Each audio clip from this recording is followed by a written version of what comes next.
The movie begins with Sasha and her husband Tommy, an adventurous but troubled couple struggling with drug addiction. Despite their personal issues, the two share one dangerous passion: extreme mountain climbing. Today, they've arrived in Norway to conquer the terrifying Troll Wall, one of the steepest vertical cliffs in the world. They've attempted this climb several times before, but never managed to complete it. The Troll Wall is nearly impossible to scale. Still, Sasha refuses to give up. As they climb higher, Sasha reaches the exact point where she always fails. She keeps trying again and again, desperate to finally make it past the ledge, but no matter how hard she pushes herself, she still can't get through. Tommy tells her they should stop for the day and continue in the morning. But Sasha is obsessed with finishing the climb tonight. She continues pushing herself until she's completely exhausted. That's when they realize a massive storm is approaching. With no other option, they set up their hanging tent on the cliffside and try to rest there for the night.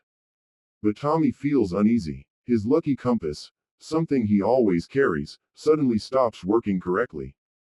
As the storm grows worse, Tommy tells Sasha they need to climb down immediately and wait until the weather clears. That night, the two begin descending the mountain in complete darkness. Suddenly, disaster strikes. An avalanche crashes down the mountain, sending snow and huge rocks falling toward them. Tommy quickly moves Sasha beneath a rocky overhang to protect her from the falling debris. But before he can save himself, a massive rock smashes into Tommy's head. He falls off the cliff. The rope catches him in midair, but the impact has already killed him. Now all of Tommy's weight is pulling on the same rope attached to Sasha. The anchor wedged between the rocks slowly begins slipping loose. Sasha realizes she has only one choice. With tears in her eyes, she releases the rope. Tommy disappears into the darkness below. Sasha barely survives by clinging tightly to the freezing rocks. 5 months later. 5 months pass. Sasha has returned home, but she's still haunted by Tommy's death. She blames herself for what happened on the mountain and hasn't emotionally recovered. The only thing she still carries is Tommy's lucky compass. Trying to escape her trauma, Sasha decides to travel alone to Australia's remote Wandera National Park. When she arrives, a park ranger warns her that many people have mysteriously disappeared in that area. But Sasha insists on going anyway. The ranger reluctantly writes down her name and address before allowing her inside.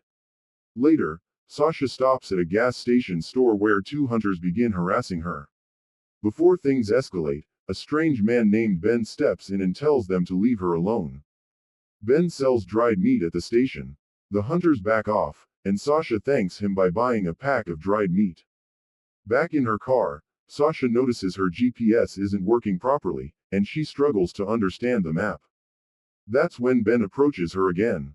Sasha points to a remote location deep inside the forest called Grand Uneros and tells him she wants to go there. Ben explains there are two routes. An easy route, and a much more dangerous route filled with incredible scenery. Without hesitation, Sasha chooses the dangerous route. The wilderness journey. The trail begins near a bay, and by the time Sasha arrives there, it's already nighttime. She sets up camp and prepares to sleep. But then the same hunters from the gas station show up nearby again. Fearing they might attack her, Sasha locks herself inside her vehicle and grabs her pepper spray for protection. Surprisingly, the hunters never approach her and eventually leave. The next morning, Sasha launches her small boat into the water and begins her journey through the wilderness. The scenery is breathtaking. After hours of traveling through rivers and narrow waterways, she finally reaches shore, where she discovers something disturbing. Scattered across the area are personal belongings left behind by missing travelers. Everything is arranged neatly, almost intentionally.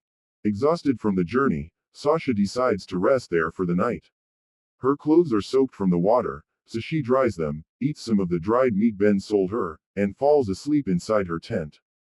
The next morning, strange noises wake her up. When she steps outside, her backpack is gone. Someone stole it. At the same moment, she notices a snake inside her tent. Luckily, she escapes before it attacks. With no other option, Sasha continues traveling by boat. A while later, she spots another boat parked near the shore. Curious, she approaches and discovers a campsite belonging to Ben. Relieved to see a familiar face, she tells him someone stole her bag. Ben casually says it was probably an animal. Then he cooks fish for her and starts sharing strange details about his life. He claims he isn't originally from Australia and says his mother brought him there when he was a child. But then Ben says something disturbing. He asks Sasha why she stopped climbing mountains. Sasha freezes. She never told him about her climbing past. Ben also mentions the hunters and says she handled them well, even though he wasn't there. Now Sasha becomes seriously uncomfortable. That's when Ben finally reveals the truth. He intentionally guided her onto this dangerous route. And he has been stalking her since the beginning. Sasha immediately realizes Ben also stole her backpack. Before she can react, Ben calmly returns it to her. But then Sasha notices something horrifying. Ben is wearing her bracelet. At that moment, she knows she's trapped. The human hunt begins. Ben suddenly places a crossbow and a speaker in front of Sasha. Then he says something terrifying. I'm a hunter, and I hunt people. He explains his twisted game. He'll play a song. As long as the music is playing, Sasha is allowed to run. But once the song ends, the hunt begins. Ben also reveals he stole her phone. Terrified, Sasha grabs her bag and escapes by boat through the river system. She's panicking so badly that she loses control near a waterfall and crashes, losing the boat completely. Now stranded, Sasha runs deep into the jungle. Suddenly, she hears the voices of a happy family nearby. Believing she's finally found help, she follows the sound.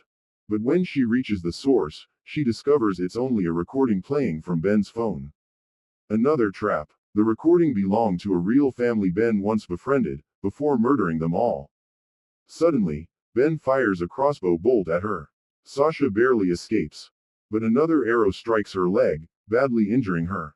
She falls into the river and slams her head against the rocks. Still, she refuses to give up. Ben's horrifying secret. Eventually, Sasha discovers Ben's hidden cave. Inside are the mutilated remains of his victims, including the same family from the recording. Ben finally reveals the horrifying truth.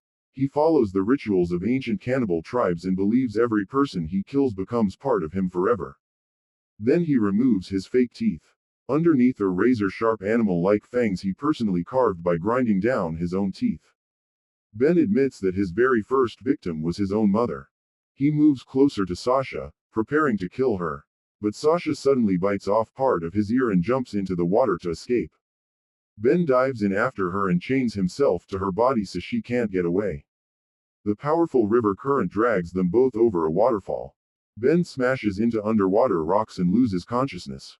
When they finally wash ashore, Sasha grabs a rock and tries to kill him. But Ben wakes up and attacks again. Even though he could easily kill her, he enjoys the hunt too much to end it quickly. That mistake gives Sasha an opening. She smashes his leg with a heavy rock, breaking the bone.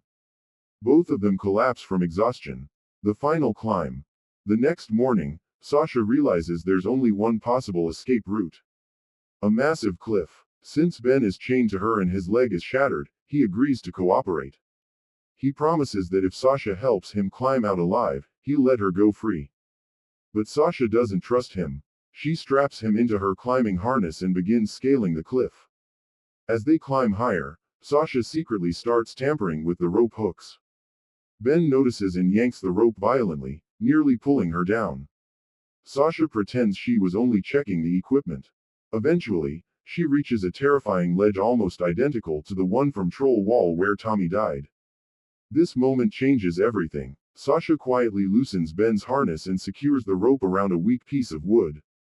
Ben realizes too late that she's tricking him. He pulls the rope again, and suddenly falls backward off the cliff. Ben plunges to his death. The nightmare is finally over. Sasha's final test. But Sasha still isn't safe. She's trapped on a deadly rock face with no proper harness or climbing support. One mistake means certain death. Using pure intelligence, determination, and survival instinct, Sasha somehow manages to climb the impossible wall and finally reaches the top. For the first time in months, she survives completely on her own. Later, a passing vehicle takes her to the ranger station, where she tells authorities about Ben's cave and the remains of all the missing victims. Finally, Sasha walks alone to the ocean. She takes Tommy's lucky compass one last time and releases it into the waves.